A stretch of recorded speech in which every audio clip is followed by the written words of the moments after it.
Thanks for coming, everyone. This is the School District of Prescott regular Board of Education regular meeting. I'll call it to order. Subject section 1983 Wisconsin statutes. First item here, Pledge of Allegiance. Take it. Tanya. I pledge allegiance to the flag of the United States of America and to the republic for which it stands, one nation, under God, indivisible, with liberty and justice for all. On to our next item is recognition of visitors. The public comments rules. Please approach the podium one at a time, stating your name, municipality, and topic you'd like to address. Allotted time is 3 minutes per individual, 6 if you are representing a group that is present at the meeting. All comments should be directed to the board and not to other staff or other participants.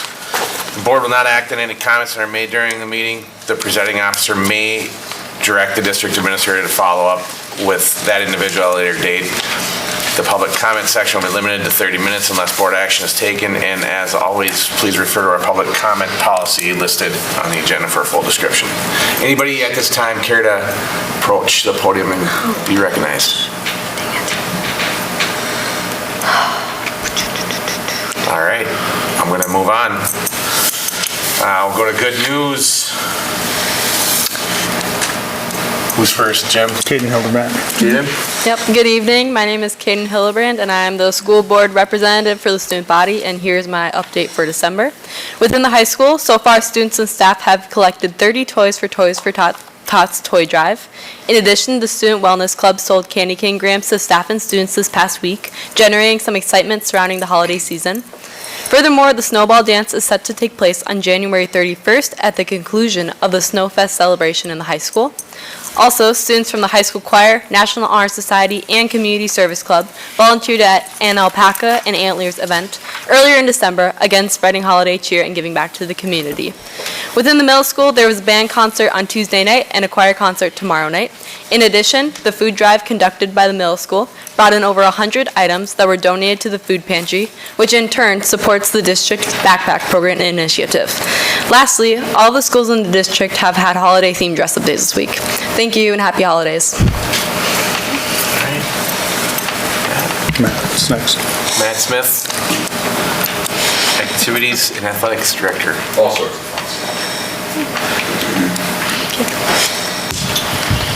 All right, all buildings. Malone is kicking off their last leg of the backpack program food drive, and all 4 schools are participating this year and have brought in thousands of non-perishable items that will serve to stock our backpack program and feed our community. So awesome job by everyone with that. At the intermediate school, students have been busy bringing cheer to the local living senior center. Many have stayed in from recess and colored placemats at Thanksgiving and created Christmas cards that Counselor Early will be delivering this week. I know that'll bring a lot of cheer to them. And at the middle school, they just finished up their second round of academic screening. Student learning progress has been steadily increasing, which is always great. They're going to use that round of screening to select students for their next round of interventions in both reading and math. Congratulations, as we alluded to already, to the middle school band. Wonderful winter concert last night. And good luck to the middle school concert. We'll have theirs tomorrow night for those who want to join that. From the high school side of things, student leaders, volunteer club students, and the Student Wellness Club, they hosted the food drive, which we alluded to. An update, we're at 67 toys for the toy drive over this past month, and collect over 1,000 food items for families in need. So kind of everyone chipping in there at the high school, doing an outstanding job. We got to tip our hat, Shannon Clausen and Zach Beeson. They've kind of led the charge there from their standpoint. Zach's our new NHS director. He called over 25 businesses for donations, and they definitely stepped up huge for that. Then from the activities and athletics side of things, our one-act play. If you saw Lost Girl this year, outstanding job by them. Some accolades they took home at the state competition. We got some individual shout-outs. Outstanding actor for Zoe Anthony. Outstanding actor also Zach Ogren, and then Caden Johnson, also outstanding actor. So to get that recognition, outstanding. And then overall, as a crew for the cast and everyone involved, they're outstanding technical theater, outstanding ensemble, outstanding director's choice, and the top award as the Critics' Choice Award, which is basically a state championship type honor there. So kudos to them. From athletics, PHS dance team, which we know 32 state championships. If you've seen the banner, that constantly gets updated. They went to the Menominee Invite a couple weeks ago, and they got a double first place. And then at the highly competitive Little Shoe competition last weekend, they took home a first and a second. They'll have their conference tournament. That'll be January 10th in New Richmond. Wrestling off to a great start under our new head coach, Nick Zajac. Lots of energy, excitement, kind of getting that program growing with numbers. They'll be at Baldwin Woodville for a triangular tomorrow night, and then at Somerset Friday night for anyone interested. Boys basketball, 4-1 start for the year. Offensive barrage last week. Colfax was in town. We found out our scoreboard does have triple digits on there. We scored 101 points. So that was fun to see. And they'll head to Ellsworth tomorrow night for a big rivalry game there. And then lastly, our girls basketball team. A great NBC road win last night at Altoona. And then they'll be at Somerset tomorrow night also. So go Cards. And yeah, a lot of good news to celebrate here. Thank you. Thanks, man. Jim? First off, our Cardinal champion is Jenna Roll. I got to deliver this yesterday with Miss Dusek, and the best thing about it is there was a bunch of kids in the room, and the cheering that they did well. I was talking about all her dedication to the students, especially her patience, humor, and joy, but also her work outside of school. She is instrumental serving on the Prescott Food Pantry Board, and as Matt and Caden talked about, the backpack food program that helps out some of our kids who are so much in need has just been amazing, and Jenna Roll is definitely one of our Cardinal champions. On a personal note, I got to sub today for Mrs. DeWiskey. We do a drawing every quarter where I spend a day in the role of somebody else in the district, and it was wonderful to be back with a bunch of the 8th graders and to be able to interact with them and work with them and learn about the Lincoln assassination. I actually learned things I didn't know about that. Also, just to see the procedures and stuff that are going on at the middle school. We didn't need any of them, but the behavior protocols that they have at the school are very restorative, helps the kids deal with things, and allows them to really think about the process of what they did. But it was just overall a fun day to be able to be back in the classroom for a full day and see what one of our teachers does on a daily basis. Awesome. All right, thanks, Jim. We're going to move on to school business. And we have the consent agenda here, and I'll read this off. We have the November 19, 2025 regular meeting minutes and the December 10th, 2025 work session minutes. Finance reports, updated personnel names throughout Neola policies as technical changes per district administrator's responsibility.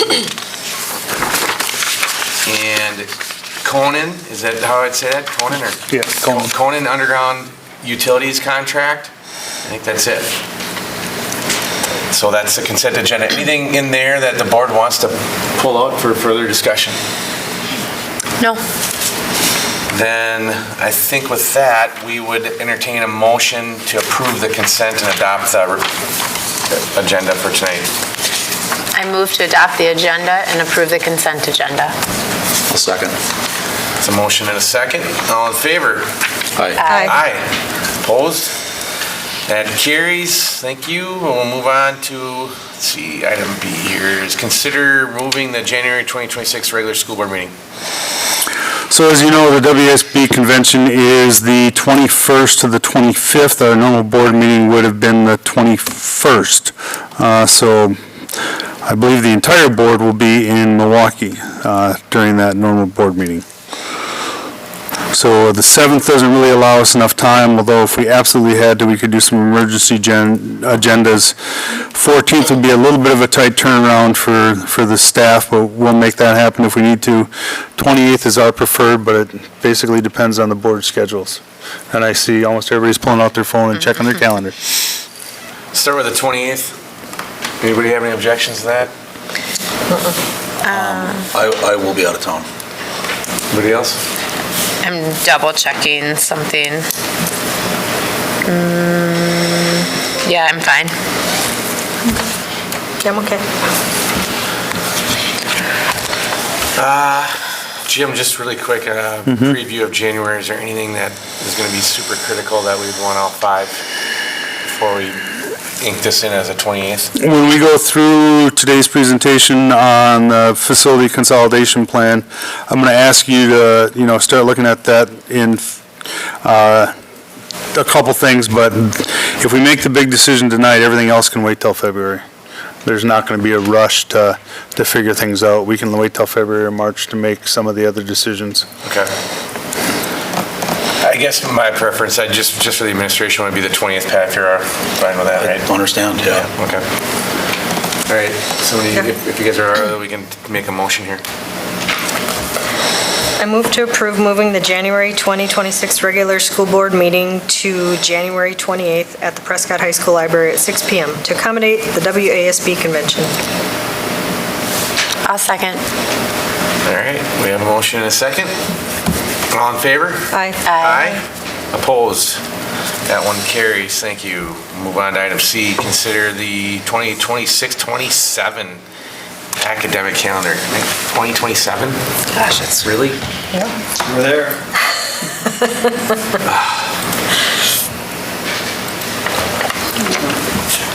Working on it. Getting old. All right, well, good evening, Board. One of the pleasures of the Teaching and Learning Office is that we look at the academic calendar every year, and then work with our PLC leaders, and then also with our staff to look at preferences of the calendar, the way the calendar sets up, things like that. We present you with a calendar, a little change. Mr. Reef wanted to the process. Typically, I come to you in December and give you some options, and you ask me questions about those. And then you've always directed me under an advisory role to survey the staff and see what their preference would be, and then come back to you in January. Mr. Reef felt like we didn't need to do a 2-month process here. We already had the calendars made. It's a very similar calendar to next year. So just expediting it by a month, and this allows people before the holidays to start looking at things and maybe planning family trips and whatnot around the following year calendar, so we can have those conversations when they're around the table over the holidays. So one of the things is 2 years ago, typically every 4 to 5 years, we do a staff survey on preferences of sort of what are the preferences that they have when looking and priorities at a calendar. 2 years ago was the first time we were able to have a 2-week long spring break. At that time, that's just before that calendar is when we did this survey. And you can see there that having a 2 full weeks at winter break was the top priority. Fall recess, that's after parent-teacher conference, long nights that 1 week, that aligns the MEA, that was the next. Always, when can we get out? Ending earlier and earlier. Thanksgiving break is basically tied with that, about having that Wednesday off prior to. And then there's always that Easter Monday crowd, and again, only about 9% said that that was a priority for them. So with that in mind, the calendar gets flipped from 1 year to the next. We look at some unique things on the calendar. So this year, what is unique is that by state statute, we cannot officially start unless we ask for a waiver before September 1st. That is a Tuesday. It is before Labor Day, so it is early next year.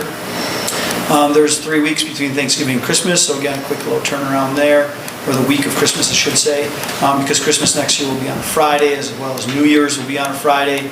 And then Easter Sunday is extremely early in the calendar this year, as opposed to late in April like it can get sometimes.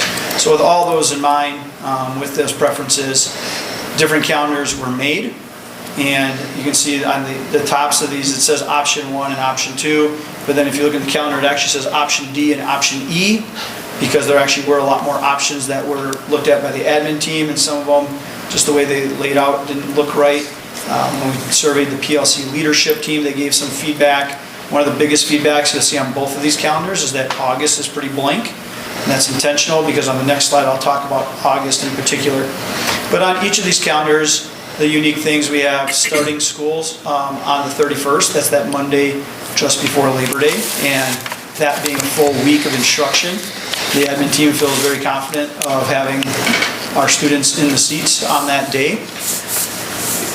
Also on there, you can see we maintain the October day, and December and November set up a little bit different next year. Again, with Friday being the Christmas day, the question was, are we going to go into Christmas week? And you can see on the option on the left, we would come to school Monday and Tuesday, 21st and 22nd. Or do we maintain the full 2 week off in December? And that's the option 2 on the right. Also, this year we have President's Day off, as that's a long time between our PD Day in January and then in March. We know that that's a long time for kiddos too. So that day is new this year. We maintained it for this upcoming school year.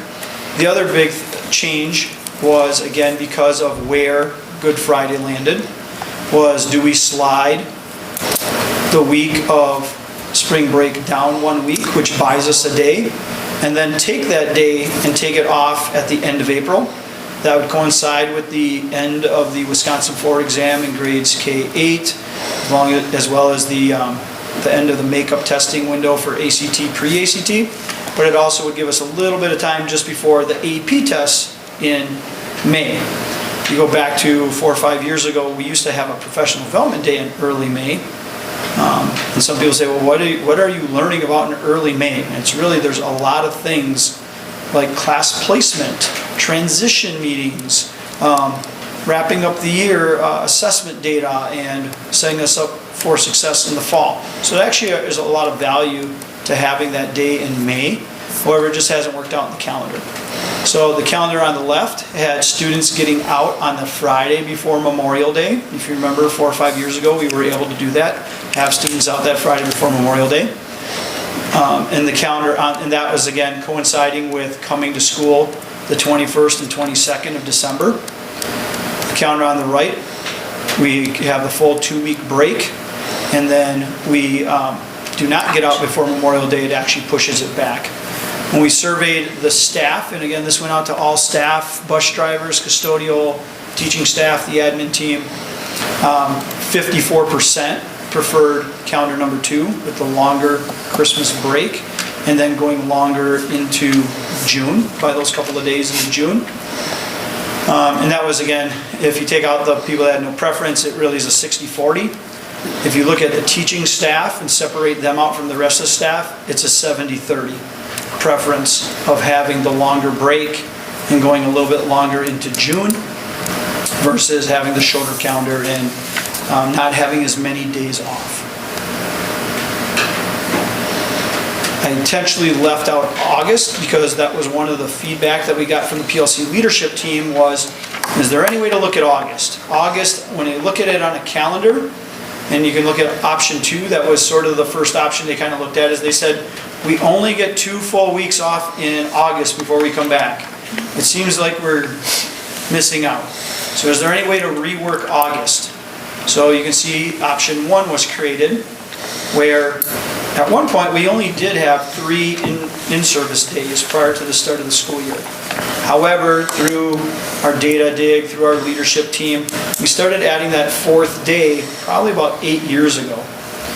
So the floating day is what option 1 is. So it's marked on there as August 2nd. Again, this doesn't impact families, it's only impacting our staff of when would they work.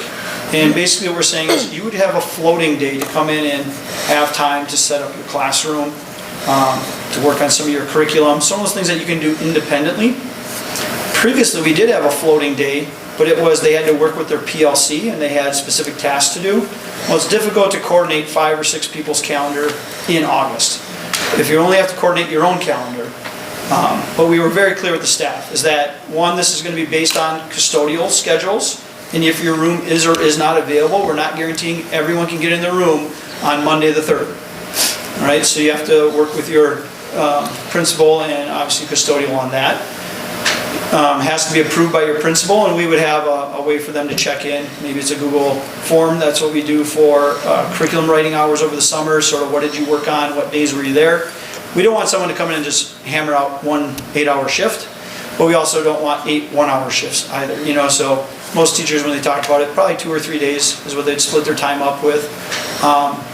And that would, understand that would be a majority of the individual work time that they would get, which just means the 24th, 25th, 26th, we'd have, it'd feel a little tighter just because of district office, teaching and learning, professional development. Those things would all just be on a little bit shorter of a schedule. We'd only have 3 days to schedule those out versus over 4 days. Right now, teachers, for the most part, get a day of work time in the room, but it's split up. It's really disjointed. It's an hour here, it's 45 minutes there.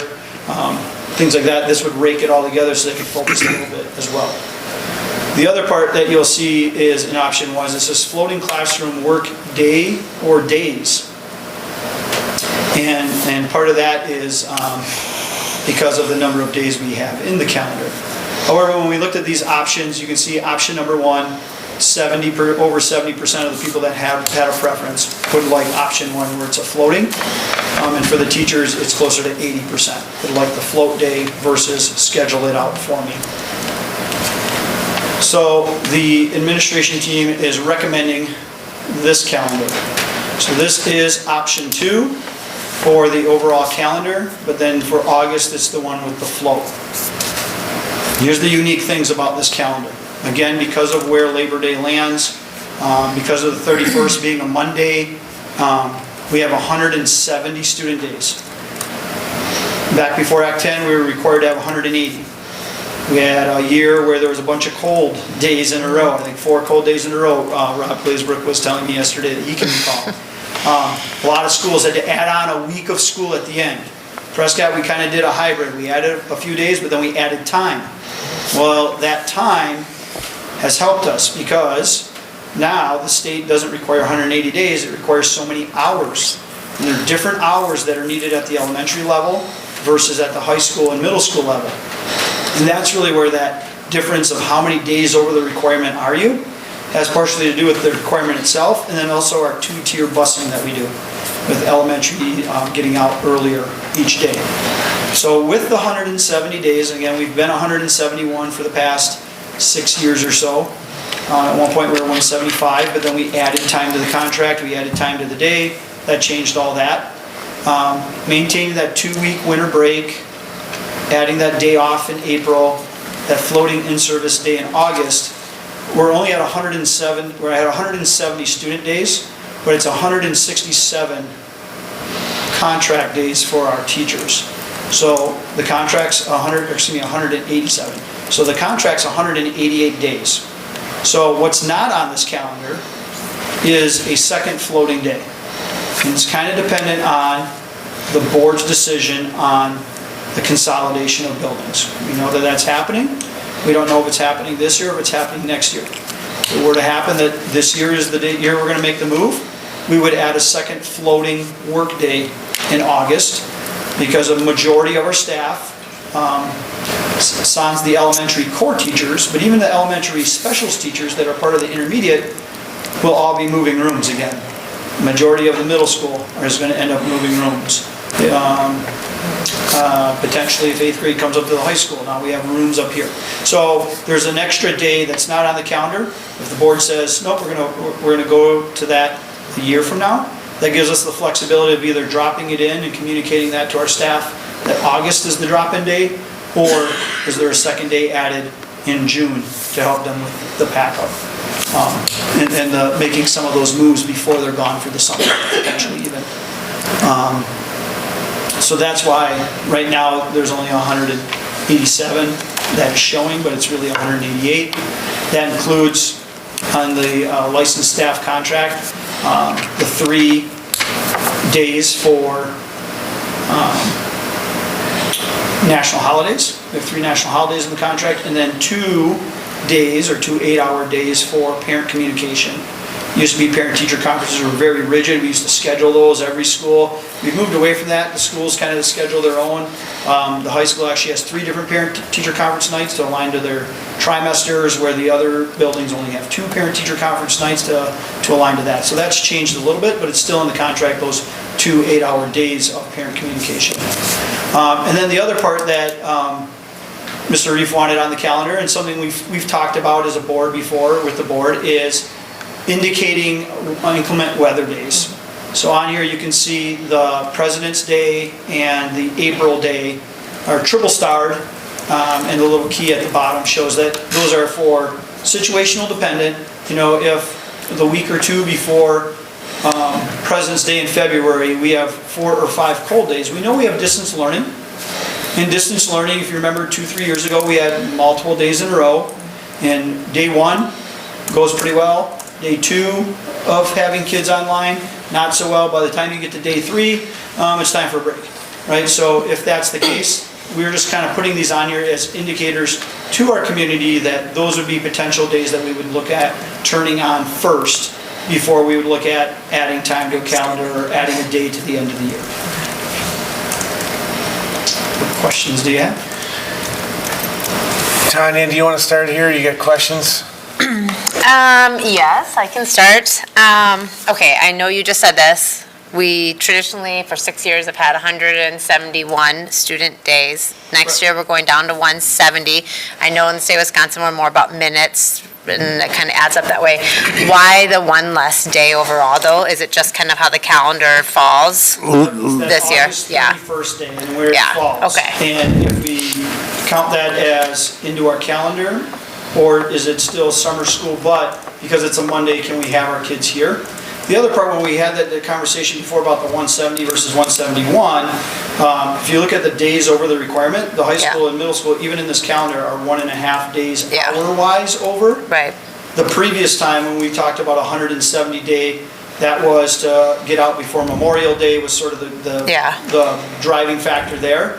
But that was also when the high school and middle school had like 1 hour over their minimal requirement. And that's when you as a board said, no, we want more than that, we want more cushion. Yeah, it's a minimum and we're over, but we don't want to be right. Okay. So let me jump in there on this one too. On that August 31st day, that's actually the next item on the agenda after this. Our intention is to run August 31st as the first full days of classes. The DPI says we cannot grade, we cannot teach curriculum, and we cannot count it against kids for athletics, etc. However, if we advertise and tell our parents that August 31st is going to be that first day of classes, the bell's going to run, we're going to run a normal bell schedule. It's that day where teachers hand out their syllabuses, where teachers set their ground rules and do all the stuff like that. We're going to run that August 31st as a regular day and count it as a summer school day.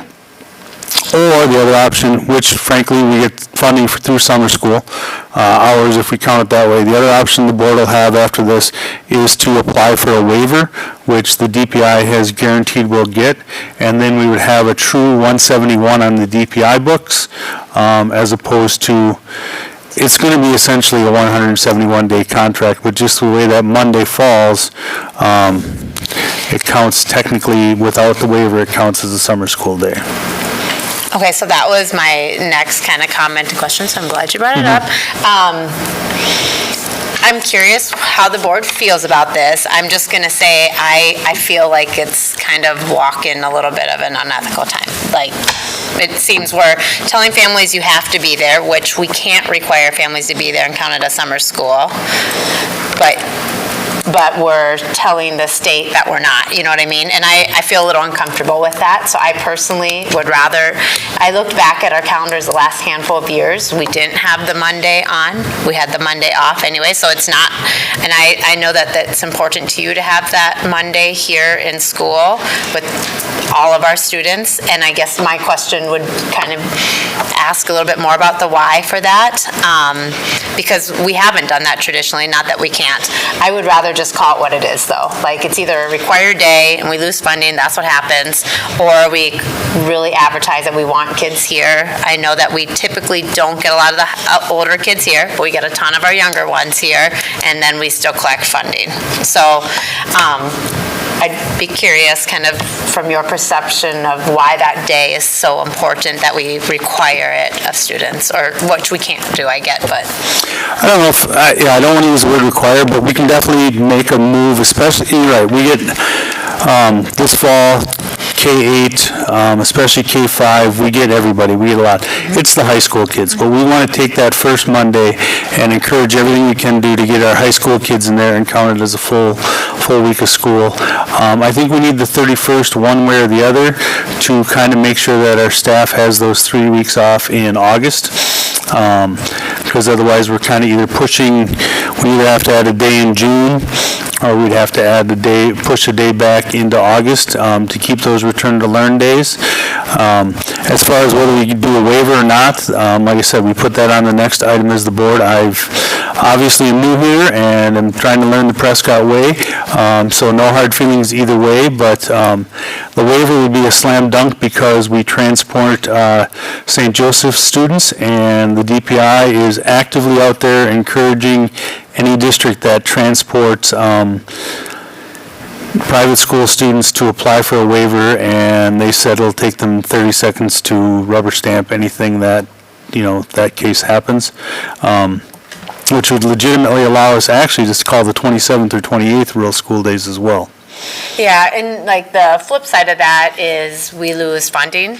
We lose funding. And that's a 3-year rolling thing of losing our school. So to me, like, it sounds like it's partly because we don't have another day in there. Like, if we don't count the 31st as an actual day, we have to figure out how to add another day to get to the right number, right, of school days. Well, we'd go from 1.5 extra days at the middle school and high school to 2.5 extra days at that level. And Tanya, I'm with you 100%. I don't feel great about this, and I don't have a great answer for you. I think we tried to present one way or the other, and I want to be open and honest, and the 31st could go either way, and that's why we put that as the next action item. Yeah, so I'm curious what other people have to, their thoughts on that. I hear you on the, I think you called it an ethical question. I'm a little less concerned about that. I think that if we communicate it outright, I think it's unfortunate that we're put in a position to have to think about funding. I think it's frankly kind of a joke. I'm good with the 31st. That makes a ton of sense to me, and I think if we just communicate it out well of what the intent is and what our hope is, I would think it would work well. Which, if we do that, we can still call it a summer school day. But we can't get funding. I think it's wrong if we say you have to be at school this day. No, we would not say we're required. We're going to say we're running a normal bell schedule. We want you all here. The high school is running a normal bell schedule. We're doing orientation. But yeah, it is definitely not a required day. The first required day is September 1st. So if it's not a required day, wouldn't we have to report truancy and stuff like that? On the 31st? No, we would not. That's calling it summer school, but is that what we're saying to our families? If we pass the waiver, then it's a legit work day. Yes. So if we say it's summer school, the 31st, then we get funding for it. It's not required, although we're going to try everything we can to get people here. We're not going to do certain curriculum. We're calling it summer school. But we're saying that to families too. Or we apply for a waiver and it's the actual first day of school. Right. And besides, Pat made the comment about funding. The other thing too is this September 1st date is entirely controlled by 2 state representatives in Madison and the Wisconsin Tourism Board. Right. There's no educational discussion about the 31st whatsoever. Yeah. And every school district's kind of in this situation, and it's and a lot of 60-40 one way or the other. A lot of states have a deadline. Like you can't go before without a waiver, so. Pat, anything else? On that comment, no, nothing else. I don't know if are we going on the room about that piece of it first? Yeah, or let's general just do that comments? quick. Okay. I just want to get some feedback on the 31st as a summer school versus full day and plan for a waiver. Helen, do you want to jump in? Yeah, I can jump in. So I know why I'm assuming the return to learn days shifted down so the teachers have that bigger break and they should have that. For me, I would count it as summer school. So like, I get that we wanna get a full week and that's great, but we can count it as summer school. And we've talked about this, I've talked about this with other parents too. Like, cause my kids are high schoolers and they're like, I don't wanna go, they don't have to, right? But if you turn it into a service learning day or something, it's still not required, but it's still counted as summer school. We still get the funding, but it's purposeful for them. And I think that's where the high schoolers get kind of boggled up. So I would say it's a return to learn day. It's counted as summer school. That's how I would feel comfortable with it being called. And we start school with regular bells on the, you can still do the bells on the 31st, another dream, but we start regular school on the 1st, and then we don't have to mess around with the waiver. What do you think, Vicki? summer school is funded at a different level, right? Like half? Yeah, correct. So then waiver is zero? So waiver would get $0, summer school, it's an FTE calculation, you take the number of hours times the number of kids who show up that day, times 60%. 60% for the first year and then 100% for the 2 years after that. So it goes to our student count and it rolls in for 3 years. So it is a big impact to not call it summer school, and I also understand we're really walking a tight line of contact hours too.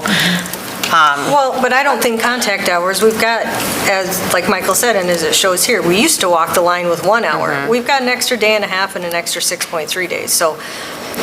But if we don't call it a day, we're down a day, but. No, yeah, we're at 1.5 with us not applying for the waiver, 2.5 if we apply for the Can I waiver. ask a question? Yeah. So that's what I mean, this Can I- is not. Yeah. Can I ask a question? Because our PMS and PHS have 1.5 days, right? And we've talked about equity, but truly we have 1.5 days of like basically snow days, right? Is that what that, and we have 6? Yeah. Okay.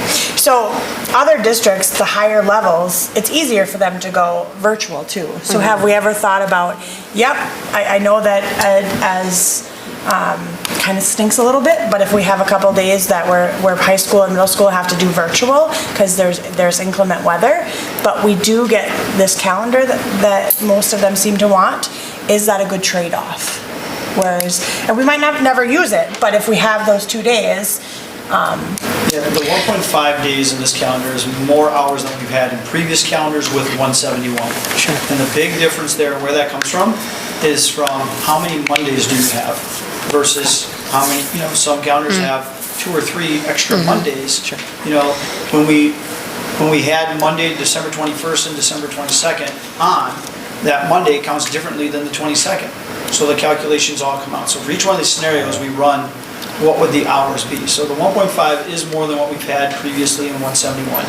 The other thing that we did pilot last year, and it worked really well, is virtual at distance learning for our secondary, and our elementary having a true day off for students, but not for staff. Staff did engage in professional development on a day, and we piloted that to see how it would go.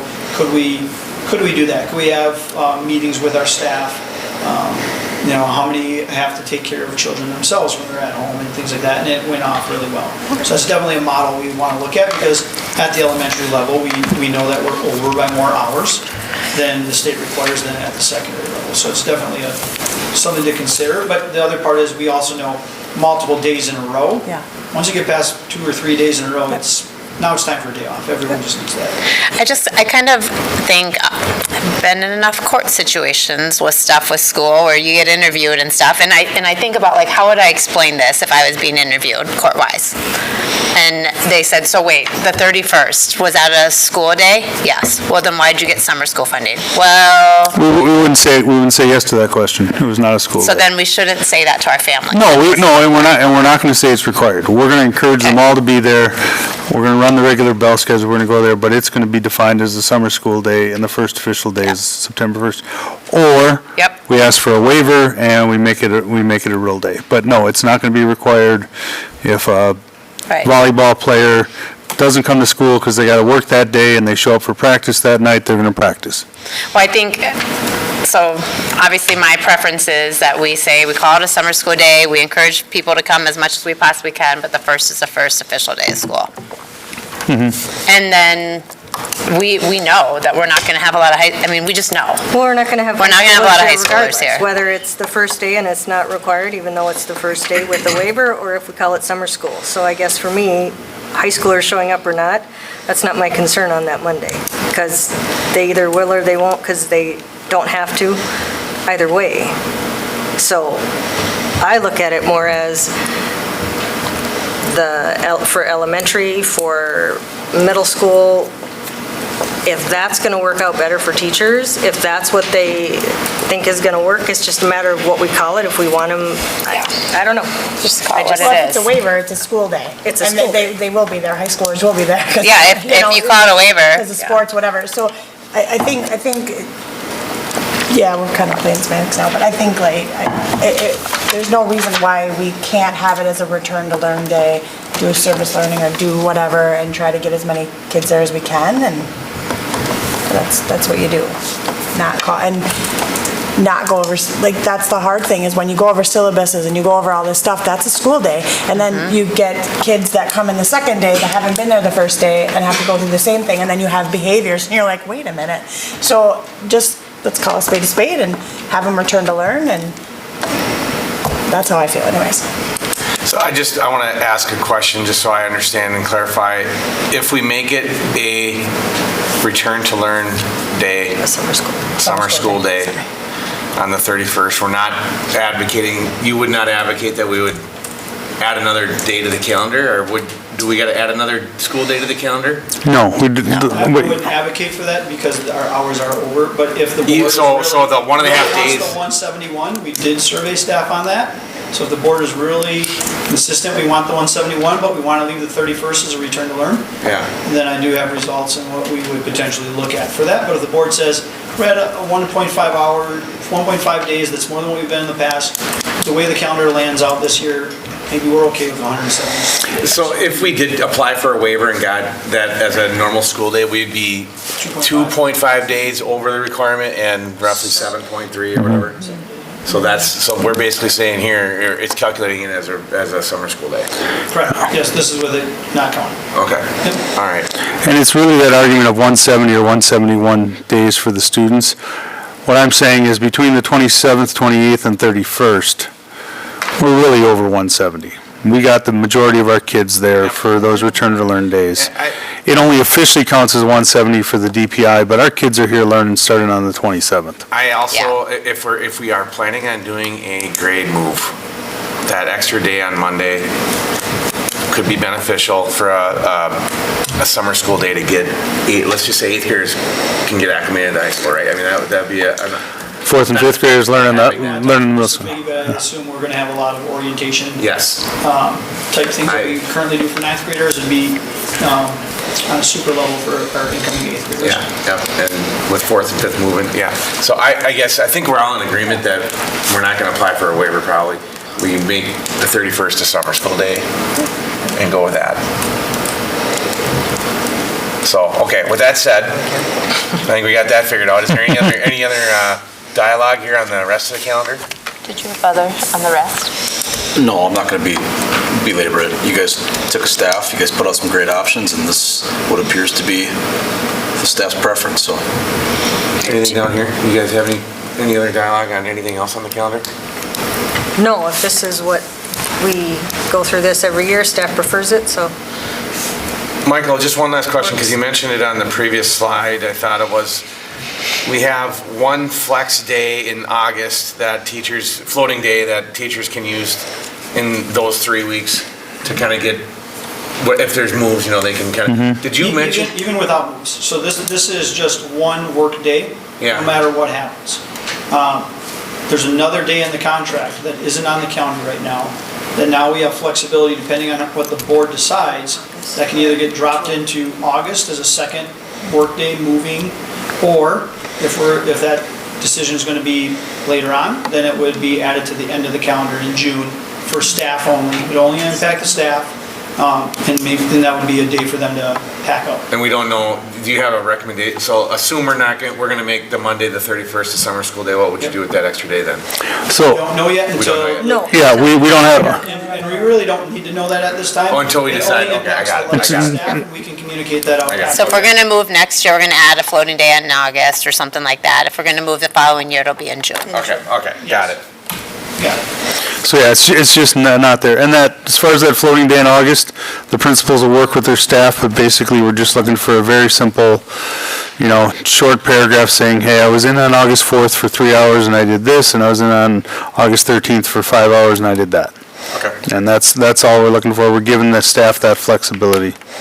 I think that second floating day is a really good idea for the move and stuff. I think 100% that's agree. really Yeah, I think it's great. forward thinking there. There's just no way to put it on the calendar right now. Yeah, All yeah. right. Any other dialogue? Otherwise, we can take a motion here.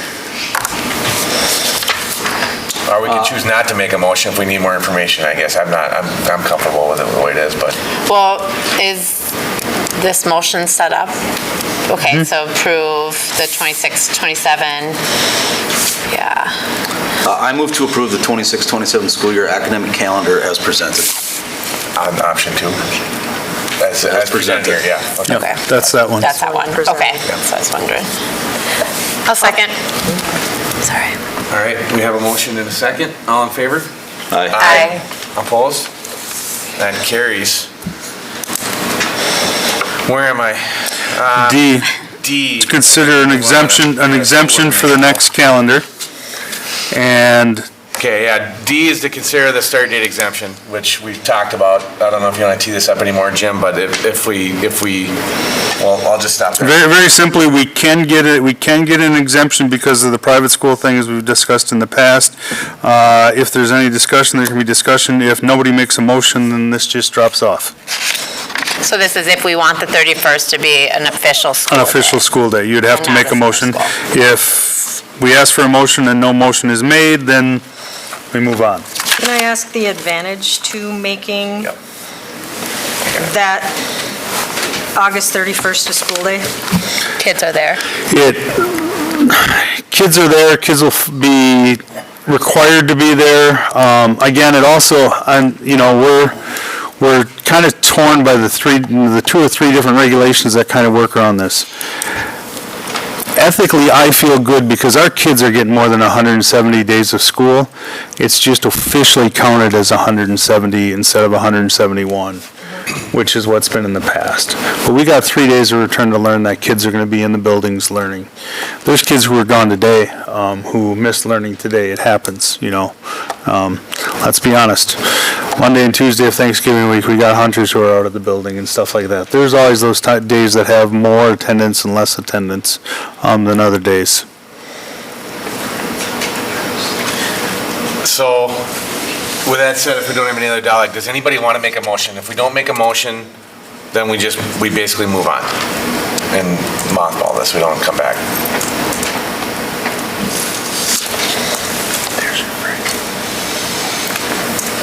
Hearing none, the board will take no action on this item. Thanks, Courtney.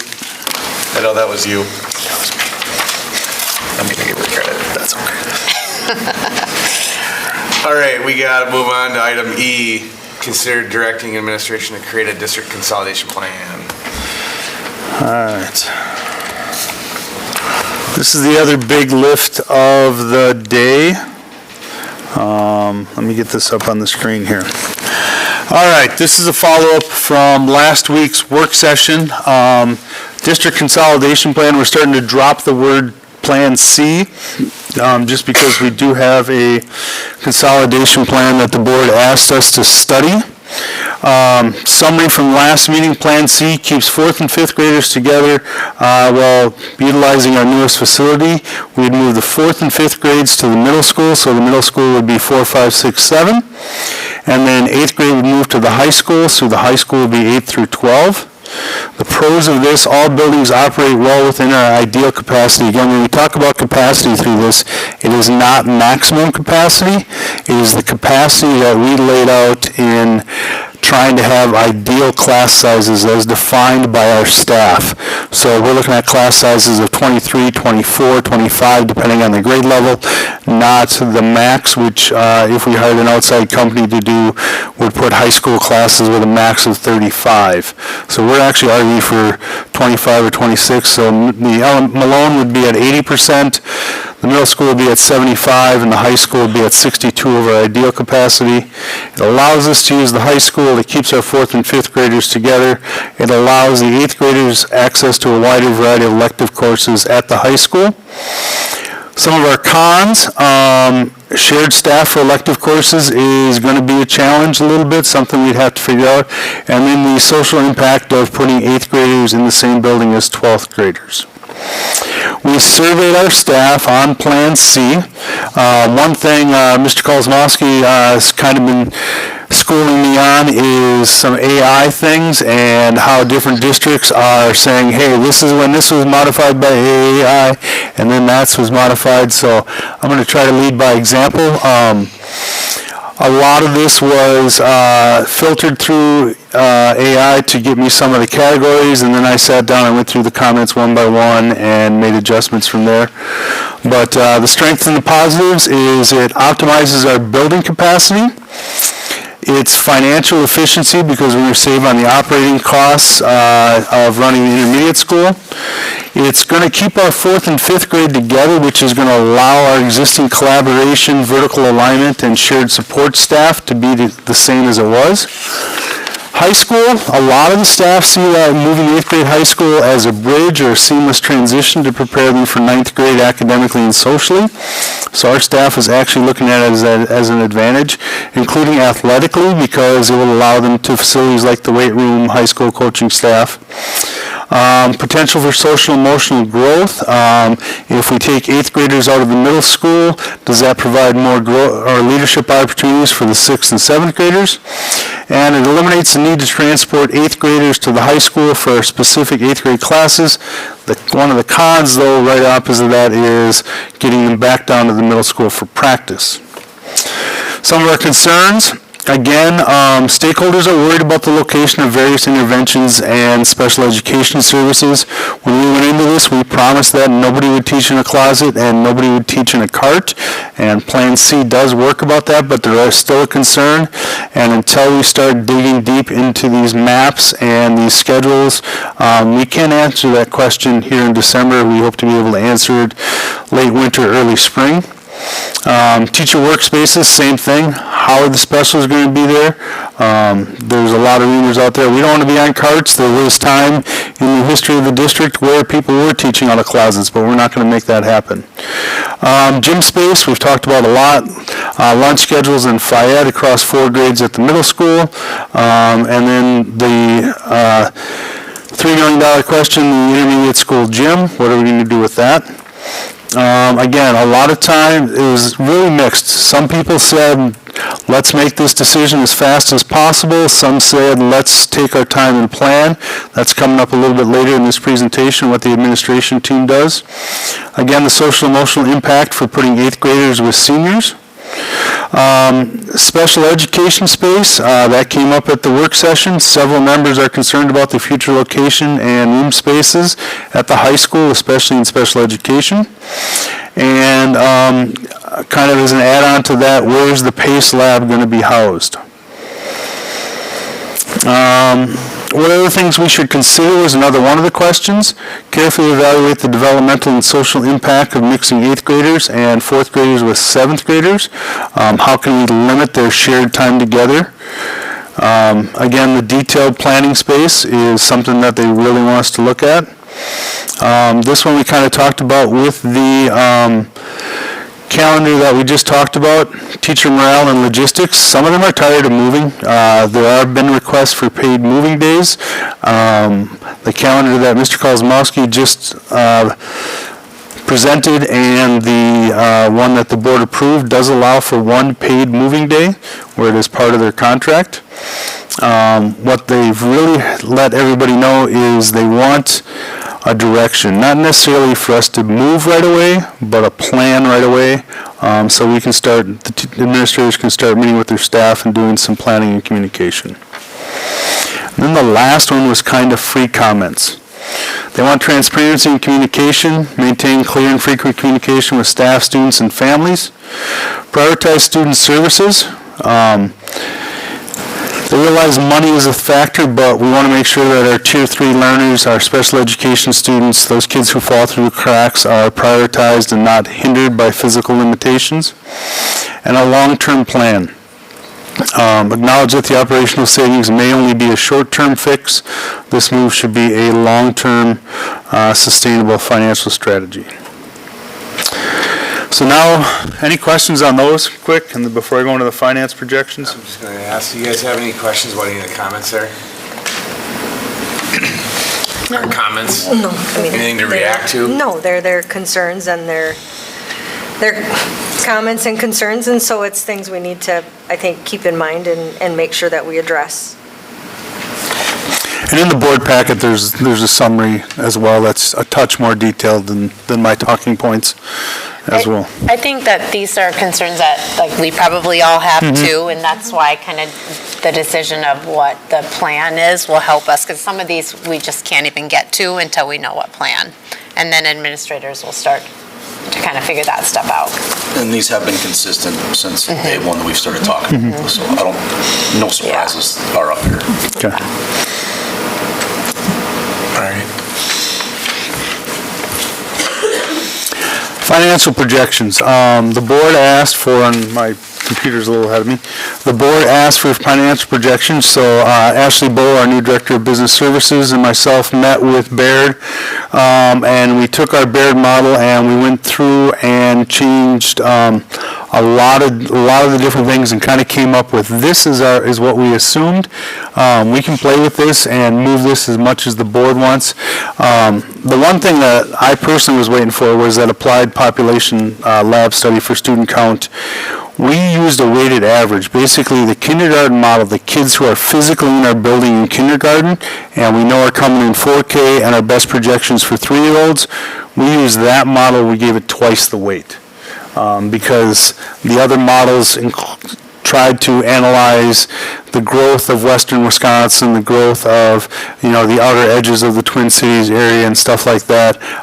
But the kindergarten model actually counted students in seats. Basically, if you graduate a class of 110 and your incoming freshmen or your incoming kindergartners or first graders are 70, you just lost 40 seats. Previous models that we had earlier on in this year had a flat population the entire time of 172. This one adjusts all those, and we'll talk about those in a second. Sorry, Go ahead, yep, talk nope. in a second. So what you're saying is that adjustment is made in the revenues that we see in the modeling? Yes, if you look on your paper copy, which is going to be my next slide. I don't want to jump ahead. Yep, if you look across the top, though, that's where all the numbers are. One thing the board has talked about a lot is trying to catch up salary. CPI for next year, right now, everybody is predicting that raises will be around 2.81%. Ms. Bowe and I added 1% so that we would allow our staff to catch up to other middle border conference schools. So that first year, we used 3.81%. And then Baird generally years out, because you have no idea what CPI is going to be years out. We use 2% after that because that's what they use for their flat fees. This assumes no cuts and no use of Fund 46. Those will happen when we get to the next one. And we're going to work to identify those cuts and deferred maintenance or what we can use out of Fund 46 in the coming months. So if you look across the top line, our current student population is 1,172. Next year, we go down to 1,148, then 1,122, all the way across. In 2030-31, we're down to 1,088 students. It assumes the per pupil increase of $325, although that's even now in question. And it includes basically a 3.8% increase in salaries, a 6.9% increase in benefits, and then we put in 2.5 and 1.27 after that. And the Baird model does a fairly good job of assuming what state aids are going to be and what valuation growth goes. If we go with this model, with the 3.81% and the declining enrollment, we'd be at a $518,000 deficit next year, a $1 million deficit after that, $1.5 million after that. Our Fund 10 balance drops below the board required 20% after 27-28. Again, I want to stress that this assumes no cuts. It assumes a 3% utilities across the board for anything we can't control. And then it holds flat things like paper purchasing and equipment and all the stuff that we can. But obviously we have no control over our electric bills, etc. That's a base scenario if we keep running all 4 schools and no cuts in budget. If we keep the intermediate school in our portfolio, but have basically a $110,000 reduction. Basically, that surplus deficit line, every number goes down, our deficit goes down by $110,000. The mill rates, et cetera, are all pretty much the same. Basically, we're just going to be spending less out of our Fund 10. I do want to say that right now, with the previous referendum and with what we've been doing in the past, our Fund 10 balance is pretty healthy. Not to beat a dead horse, but we're gonna keep hoping that the state starts to come through and doesn't give us $0.00 in the 27 to 29 biennium. If we sell the intermediate school and we get the whole $200,000 in savings, then we're looking at $318,000 in deficit our first year, $854,000 in our second year, and $1.3 million after that. Again, that assumes no money spent out of Fund 46, and we have about $1.2 million in there that we can use for a lot of our maintenance projects, and that assumes no cuts, and there are some places to cut that will not affect students, whether it's, well, not directly affect the students in the classroom, but we can look at some of our technology purchases, we can look at deferring some maintenances, we can look at different ways to trim out of that budget that we can save some of that money.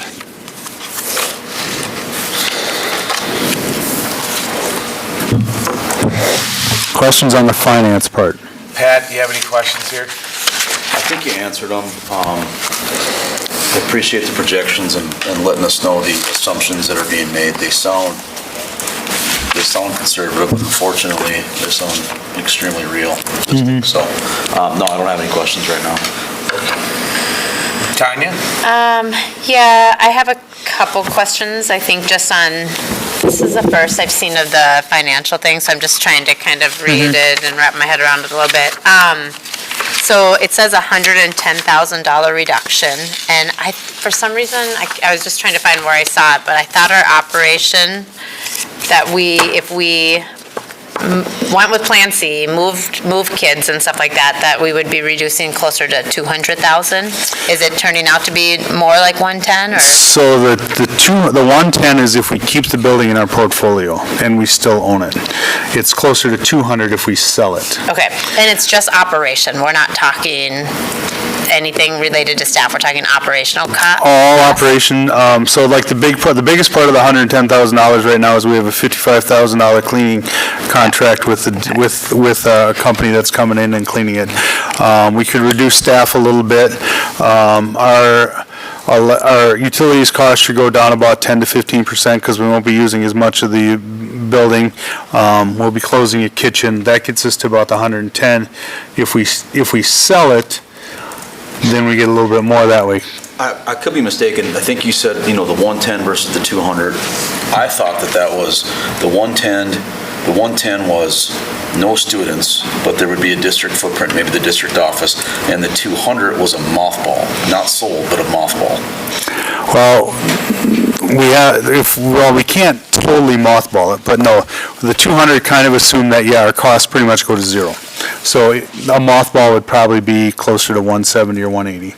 I don't know what the utility costs would be on that. We haven't studied that yet.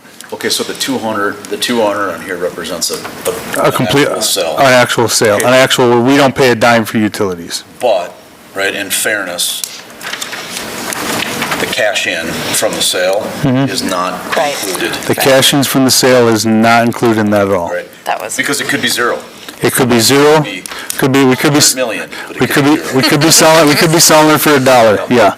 So we haven't calculated that in there, and we know that the gym space. We'll get to the gym space, but that's vital as well. So it's not like that $3 million is just gonna all of a sudden, pop in regularly. And I don't know if we'll even get $3 million. I think that number may be a little high. So 110 is no Prescott students maintaining heat and electricity and Northwest Journeys in the basement. Correct.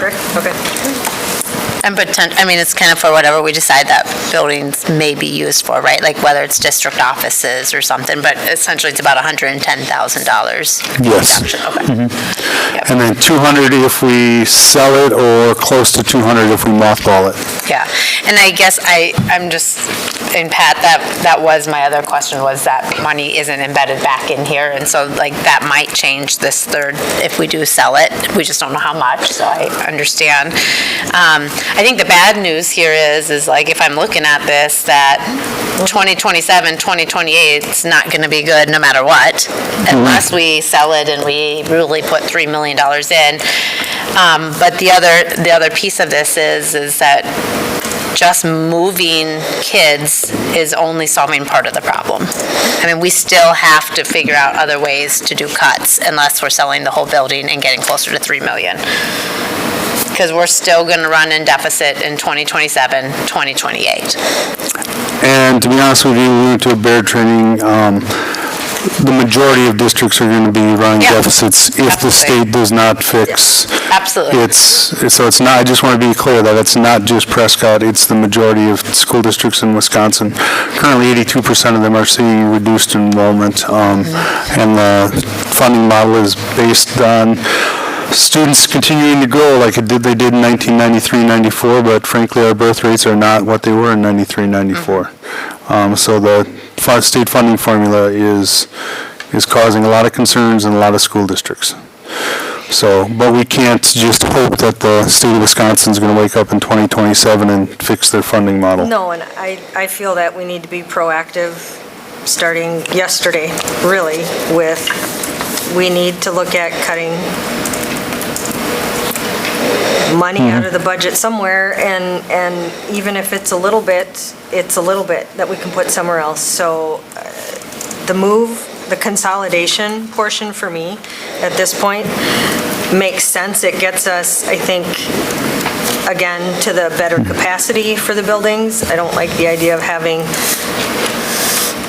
the high school at as low a capacity use as it is. I think we've got the space. We need to get out of that old building and get kids into the newer buildings. So I do have some comments about that, if I could go on.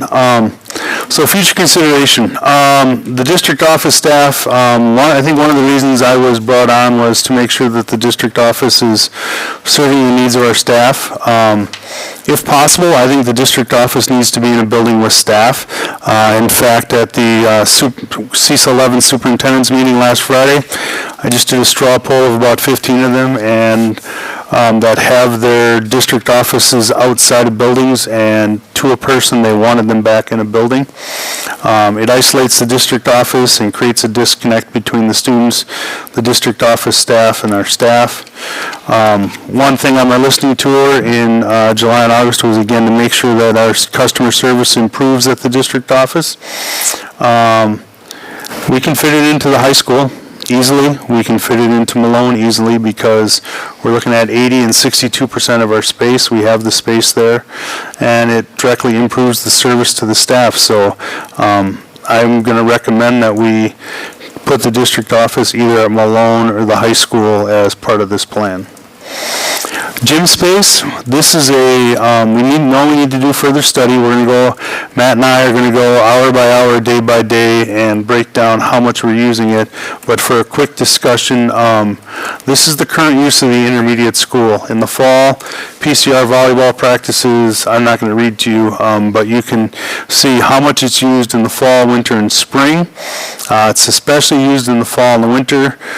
Spring, it's community ed pickleball and volleyball, but then yes, definitely early on in the year when there's snow on the ground and then we still got mush, depending on the winter, it's definitely used for high school baseball practices and PCR baseball and softball. Summer ed, the summer it's pretty empty. Everybody's outside enjoying beautiful Wisconsin summers, but community ed pickleball does go in there if it's raining and they have to go in there.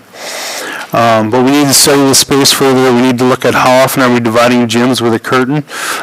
We know that there are times that there's 12 kids on an entire basketball court going end to end, and we could drop a curtain and put two practices together.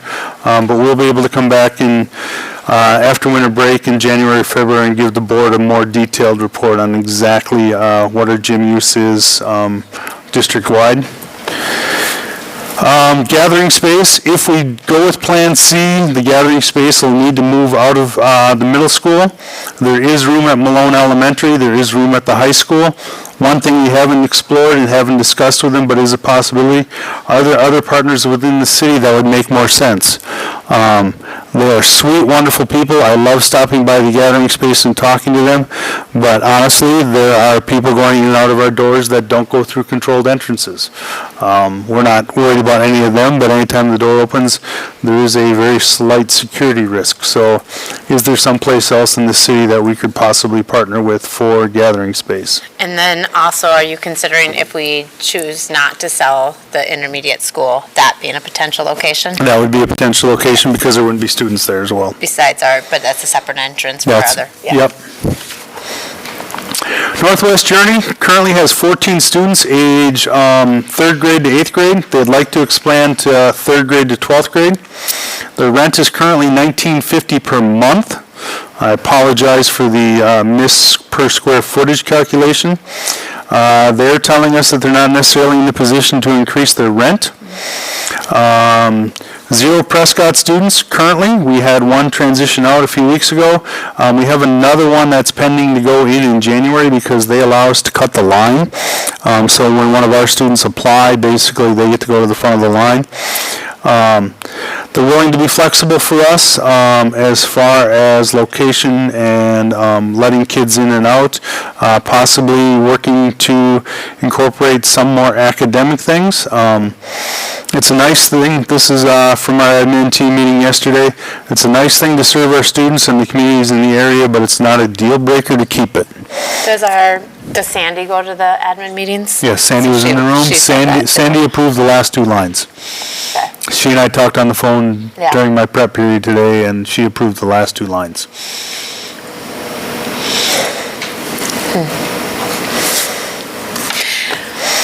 So what do we do with the intermediate school? We don't want this to be a giant part of this debate, but again, ideal capacity right now, the Malone is 350, the middle school is 440, and the high school is 750.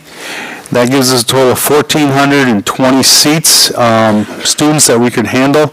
Our number never gets above 1180. Below is a chart that shows all of our projected enrollments throughout the 2030-31.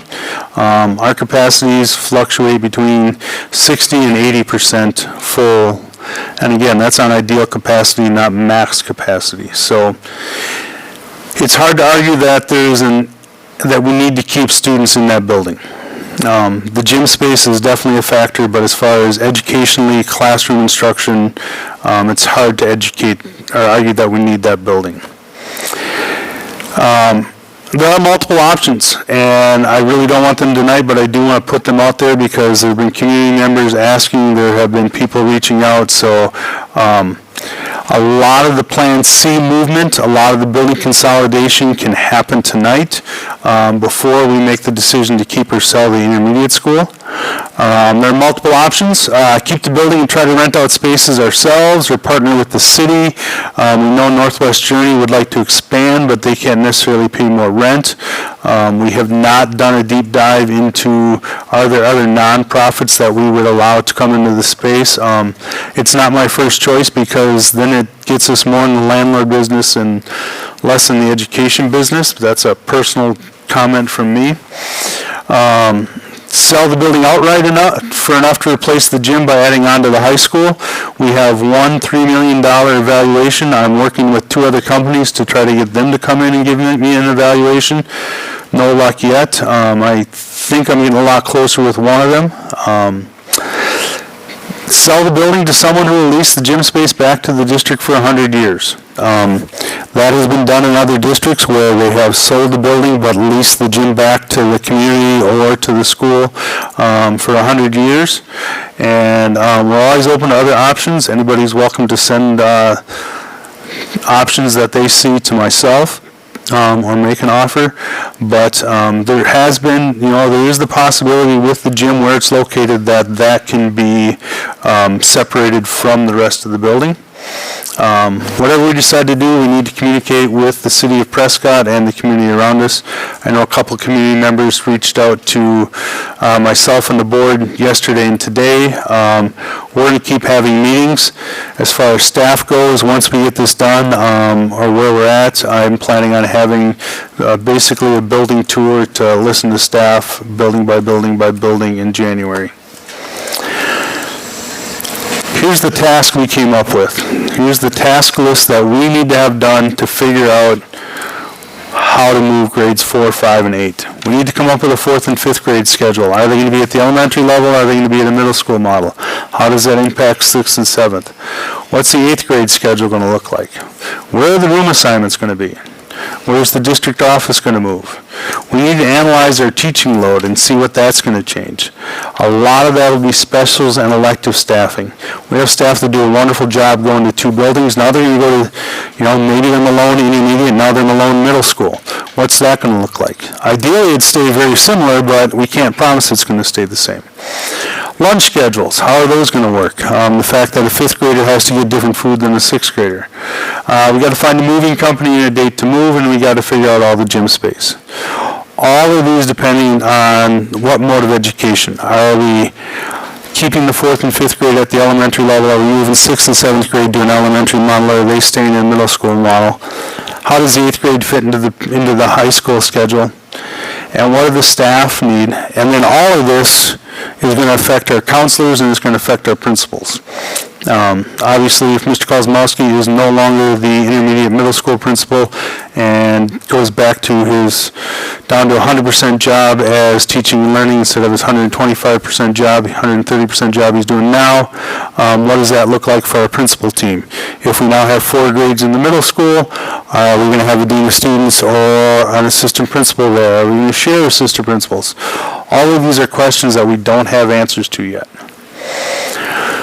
So we sat down and met for about 4 hours on Tuesday as an administration team and went through the 2 options. Option 1 is transition in the summer of 2026. The decision by the board would need to be made ideally tonight, and all decisions from then on would pretty much have to be made by administration. We'd do our best in January and February to get staff input, but it would have to be very rushed because we're going to have plans in place by next February or March. We would definitely keep our programming as is for next year, so the 4th and 5th grade would just basically move spaces and stay in 4th and 5th grade. 8th grade would probably become an island to itself in the high school. It does allow us the instant savings of roughly $118,000 in building and running costs. It allows Mr. Kozmowski to be a little more flexible in overseeing the changes and teaching and learning changes. The biggest con is that it offers very little time to consult with staff. The other option is to wait a year and do this transition in the summer of 2027. Decisions can be made as a team at each building. It gives us time, it gives us, roughly a year to really work on these plans with our building, because we can work from February 2026 to February 2027 and have meetings. It would keep the programming as is for next year, and then we would change both the educational programming and the building assignments in 27-28. It delays the savings of $110,000 in building running costs. We won't save that next year because the intermediate will be running as is this year. It allows the board more time to decide what to do with the intermediate school. And the big thing is it allows principals to meet with the new staff. It allows the high school administration to have meetings throughout that year to meet with the 8th grade team and the middle school administration to meet with the 4th and 5th graders. So I wasn't here for this, but I got some really good education from the administration team. Consider this. When we moved 3rd grade to Malone, the decision was made over a year. They were allowed time to meet with the Malone administration, the Malone counselors, and the Malone teachers, and really plan the move. When the intermediate and middle school switched buildings, they only got a few months to plan. So how did the staff feel about those? Did they prefer the full year to really plan it out, or did they prefer switching buildings fast? There are staff out there who just want to make the move as fast as we can and get it done, but as an administrative team, we're recommending a transition in the summer of 2027. It's going to give us time, a whole year to plan the new schedules and programming changes. It's going to allow us to look at the maps. It's going to allow us to work with the community for a smooth transition. It's going to allow us to meet with the counselors and plan the schedules. We can make the summer of 2026 work, but again, if we move this summer, a lot more of the decisions are going to be made just within the administration staff. I can imagine Mr. Fahey sitting down over the next month in his house at 8 o'clock at night drawing up maps by himself, as opposed to being able to sit down with his PLC time and bring them 4 different maps over 3 months and have conversations that way. Just as an example, Mr. Igo and Mr. Kozmowski will be doing all the same situations.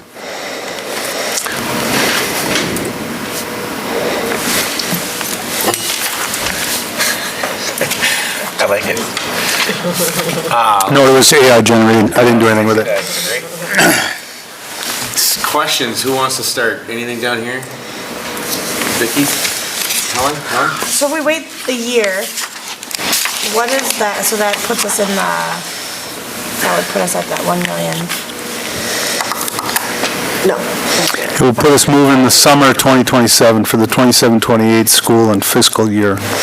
I'm asking fiscally how Yep. much that would, so that would put us at the 580,000. Yeah.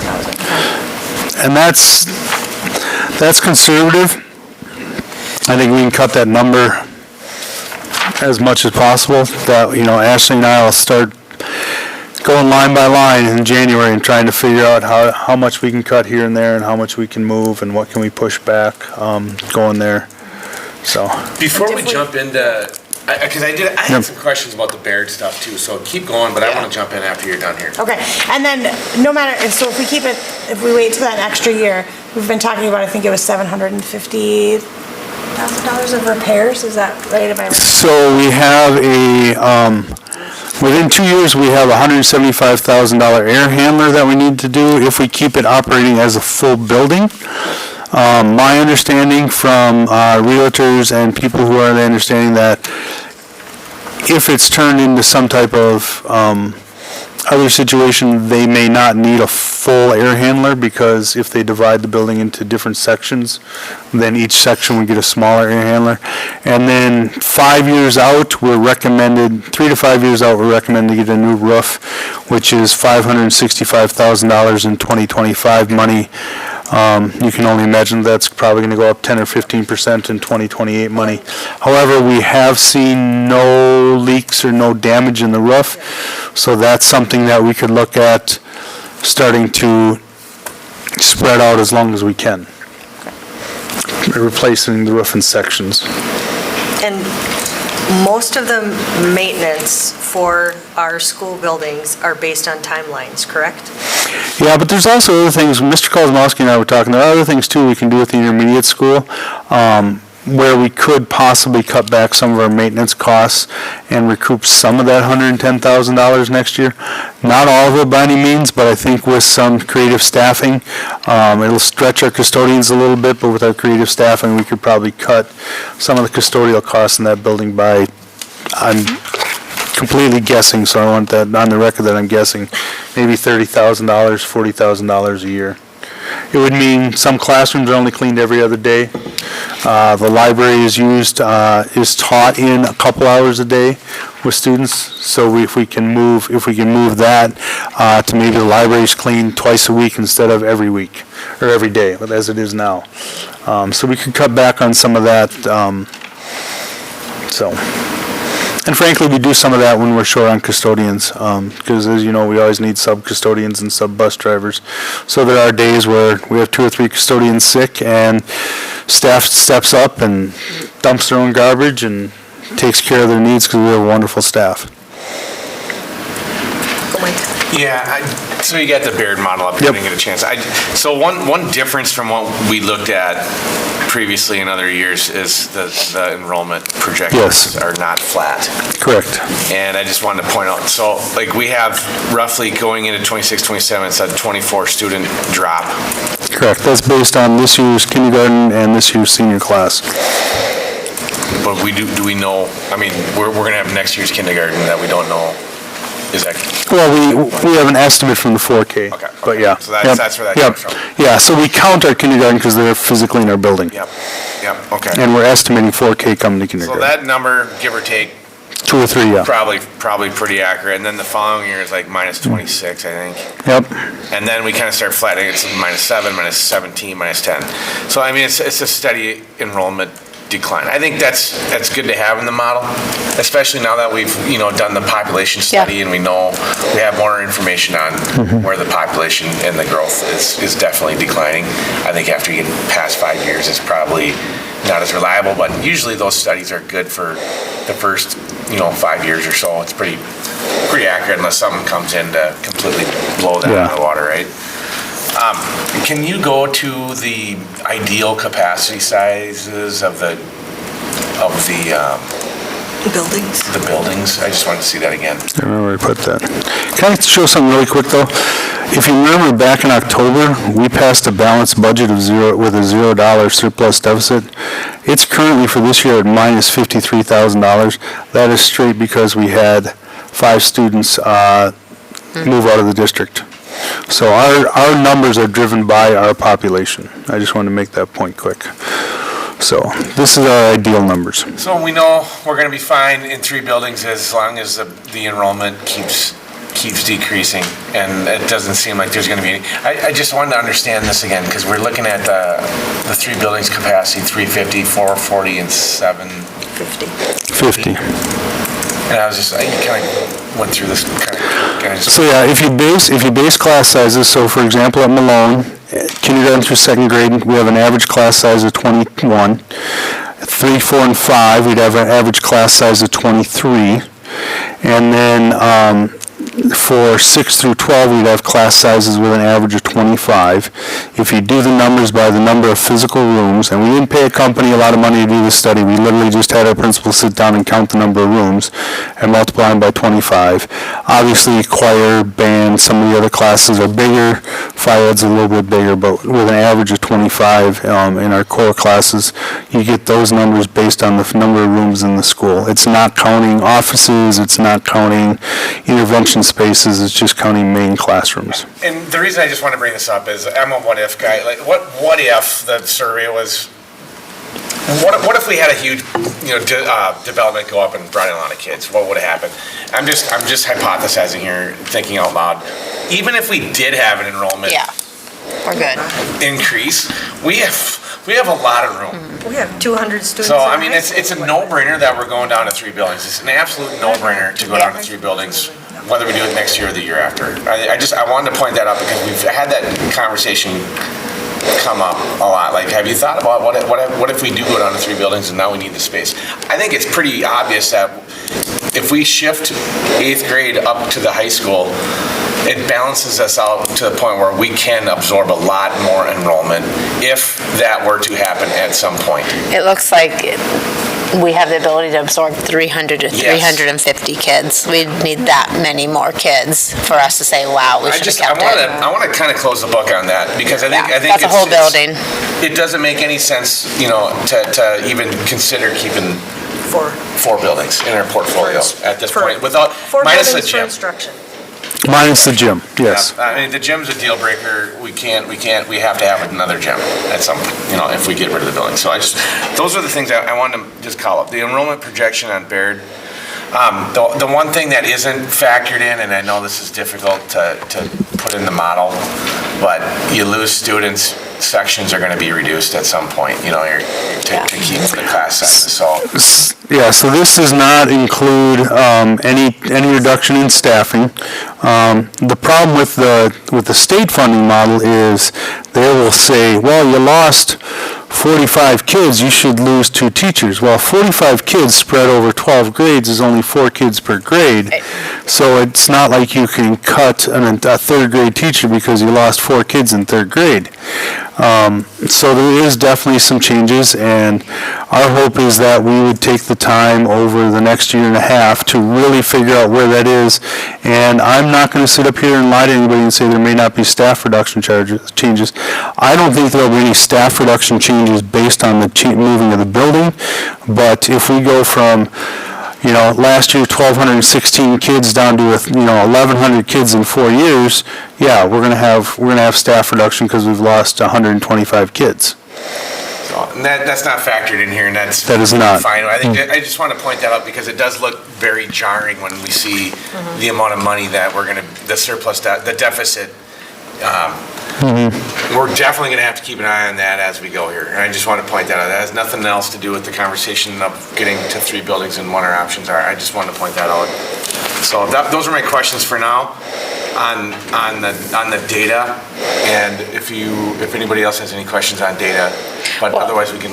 I had a question too on the Baird model. Remind me, what is the percentage of our fund balance we need to keep it at? 20% by Okay. current board policy. The board can change that to anything, but 20% is pretty much considered a statewide standard and what's recommended. Anywhere between 20 and 25% Can you go is to healthy. the baseline on this end, just because you're at the 200? Well, So I would just add though, too, that 20%, we've looked at that in the very recent past. Yep. And to go in anything below that, I think we all said would be. We won't do it. We won't do it. Yeah, unappropriate. And the biggest problem with going below 20% is we get our money in waves. So January, we are very high because we get all the state property taxes in, but then there's some really lean months between aid payments from the state and stuff like that, and you don't want to start doing short-term borrowing. We have $1 million short-term loan just as a safety thing. We haven't touched it in anybody's memory that I could find who's worked in the district having ever used it, but you don't want to start having new short-term borrowing with super high interest rates. And if you get your fund balance below 20%, that is a real possibility. And I just wanted to point out with this slide up here that I brought up that 2027, 2028 is really the year that we're going to see some problems. And I just wanted to point out that it does say our fund balance is at 22%. So if you just like quick blush it, but really that deficit of 1 million has to come out of that fund balance in order for us to make up for it. So really we're below the 20% that 27-28 school year. I'm going to correct you a little bit. Actually, what you do is you take does it take it in you take the 5.3 from 26-27 as a fund balance, subtract the 1,054,000, and you get that number. It's Okay, 28 to 29 that So we really get in trouble. that's great. So can I piggyback on this then? Yep. Because if we're truly going by board policy here on when to do the move, whether it's the following fall here or the fall after, it doesn't, from a board policy perspective, we're still over 20% fund balance at the end of the 27-28 school year, either way Correct. you go. It Either way. doesn't matter. So if we want to slow down and do, give more time, we can. Well, I think more time, but I think waiting till that next biennium, I think we can wait till 26, 27, or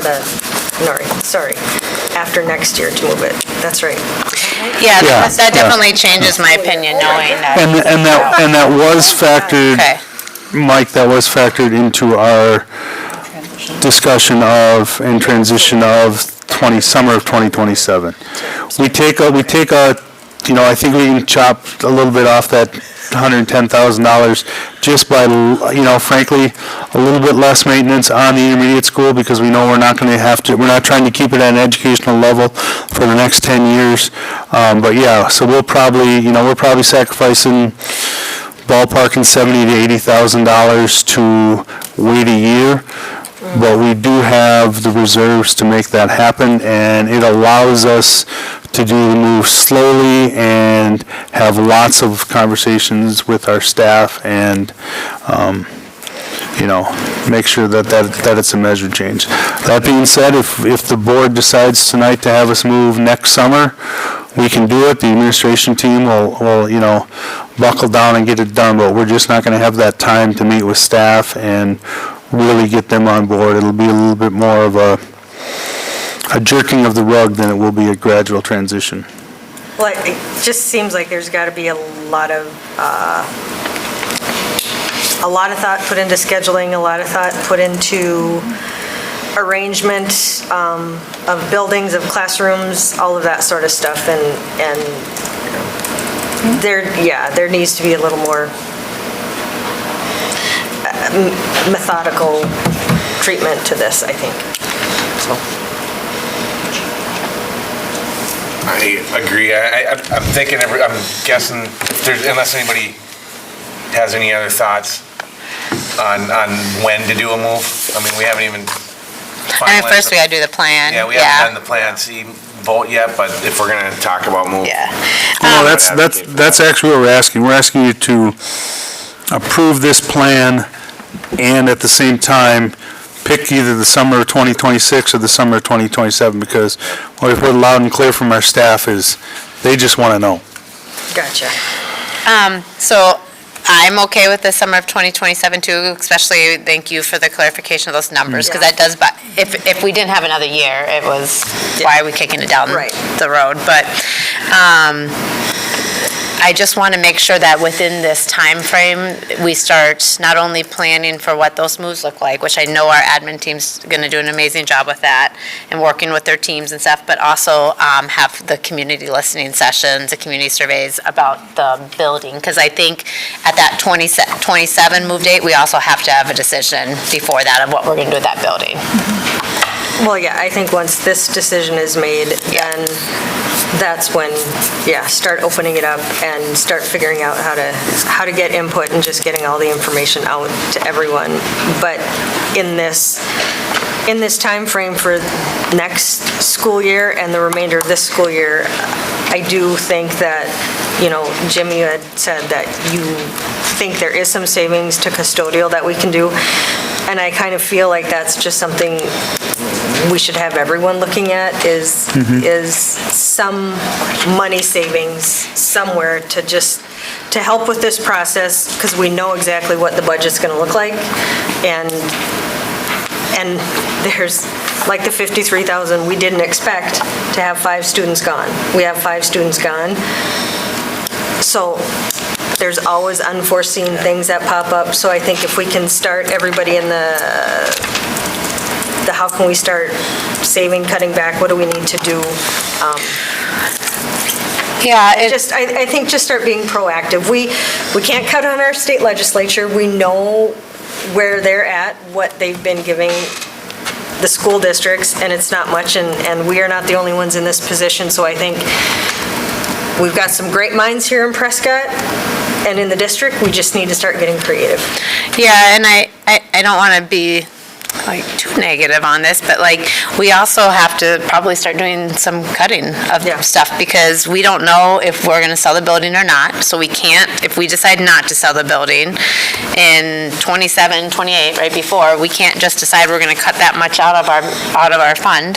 And even if we do decide to sell it, we don't know how much we're going to get. So we have to put ourselves in a position that we're now for next year starting to think about what we can do to slim down our budget, because we can't take a huge hit. I mean, we'd be back in the same boat as we were doing a referendum a year ago, and we don't want to be there. So. No, I think I just,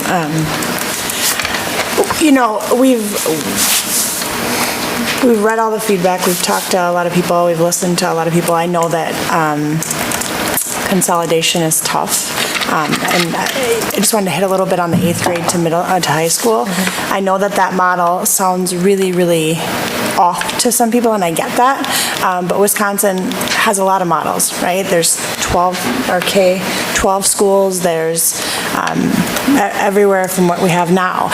And so I do trust our staff, and I do trust our admin more than anything. And I think that model, if that's the model we choose, I think they're going to do amazing things with it.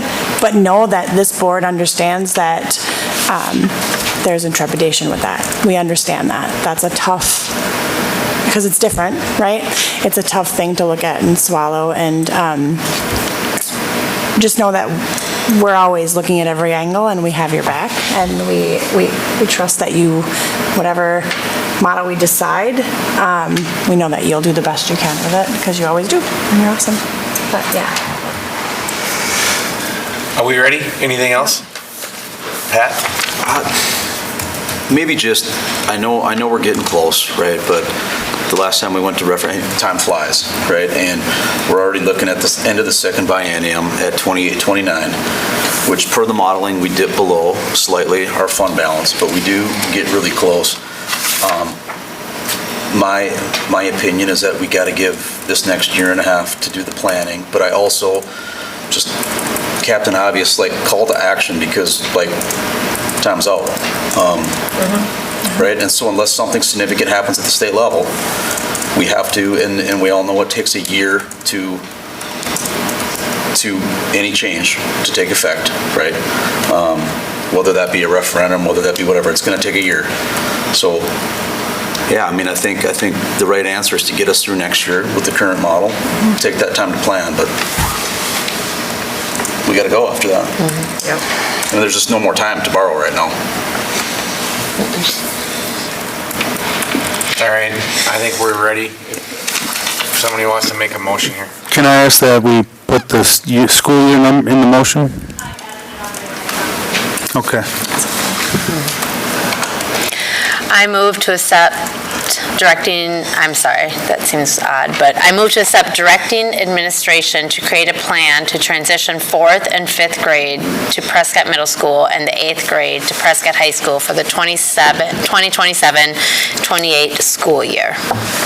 I'll second. All right, we have a motion and a second. All in favor? Aye. Opposed? That carries. It's a big decision, you guys. Good job. I think we're making the right moves here, though. So now to totally go the other way, I'm going to ask you to spend, we'll bring in this in January. We have a lot. Just to, Yep. So we're done with business. I just want everybody to know that. We're moving into information discussion. We're done making motions tonight. So info and discussion first item here. I apologize. Yeah, no worries. So we're going to bring this to you probably in January, so this is just kind of a heads up. We are the only school district in the Middle Border Conference and the only school district I can find within a 40-mile radius that does not pay long-term subs, basically what's called a bachelor's plus zero. So if you take our initial teacher salary and divide it by 190 days, you get $236 a day. This would be for long-term subs. We have a lot of paternity and maternity leave coming up this spring, and to attract teachers, a long-term sub, so if somebody goes out on maternity leave for 10 weeks, we're asking the substitute to commit to come to 10 weeks every day, do all the grading, operate the lesson plans, and take care of all that. So we are looking to increase the daily pay for those subs that sign a long-term substitute contract to $236 per day. I can't tell you when all these maternity and paternity leaves are going to start, but it would cost us right around $15,000 for the rest of the year. But it's really going to get high-quality, typically retired teachers to commit to covering for our staff on maternity and paternity leave for about 10 weeks. So that'll probably be coming in January if you want to give me any feedback now or through email. Did the state change when a retired teacher can become a long-term sub?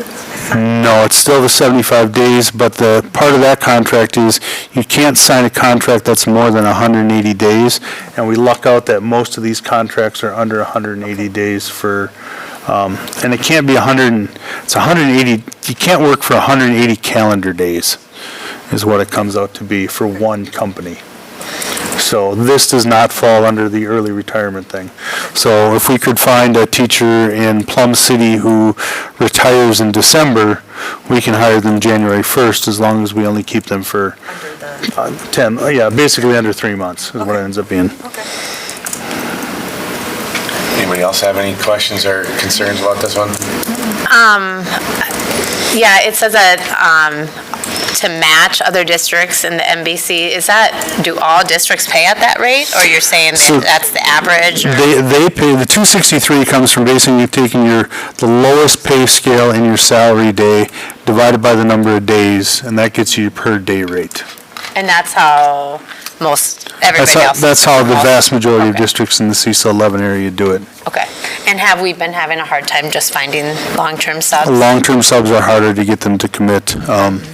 I don't know if Mr. Figgy wants to comment, but I know he's got a couple coming down the pike in his building. Yeah, 4 of them, so 4 of them at the high school. yeah. So, Yay for them, bad for you. so. And then do we have anybody currently in a long-term sub here currently? We have one right now, and we definitely have a conversation with that person and That's make sure we on took care of them, yeah. Okay. No other Lot questions? of spring babies here Yeah. at Prescott.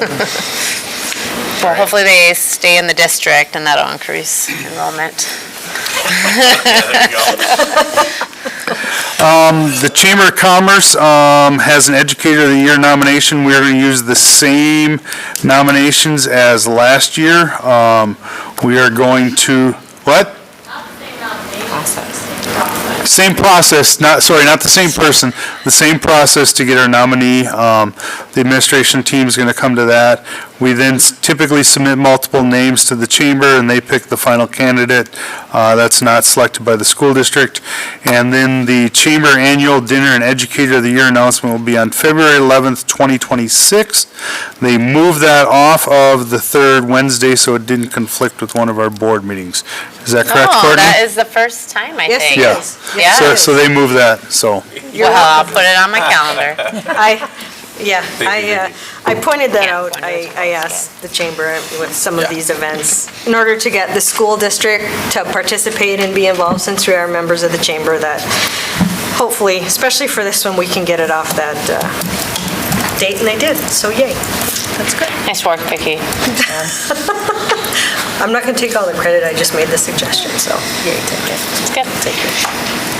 All right, that's it, Jim? That's all I got. Short info and discussion. We're gonna move on. Recognition of visitors, same rules apply. Anybody want to be recognized at this time?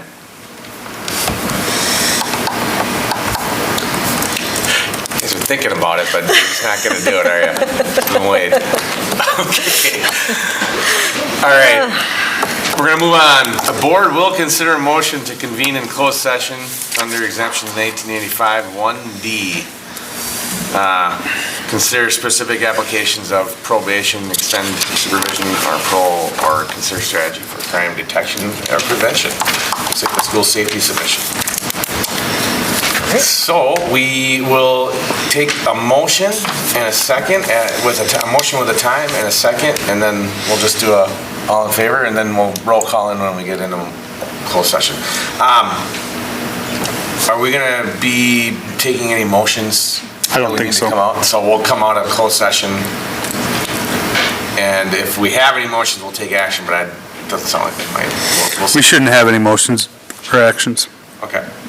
So we need a motion. I move to convene in closed session under exemptions 1985 1D in room A117 at Prescott High School at 8 o'clock PM. What? Jeez, Pat. Can we go 7:55? What are you gonna do for 15 minutes? Oh, we waste it every time. Every time. We'll be lucky to start. Dang. I'll second. All in favor? Aye. Opposed? All right, we will go into closed session at 8 PM. Not a very enthusiastic. Adjourn from like closed nap session and time. back into open session and adjourn from open. So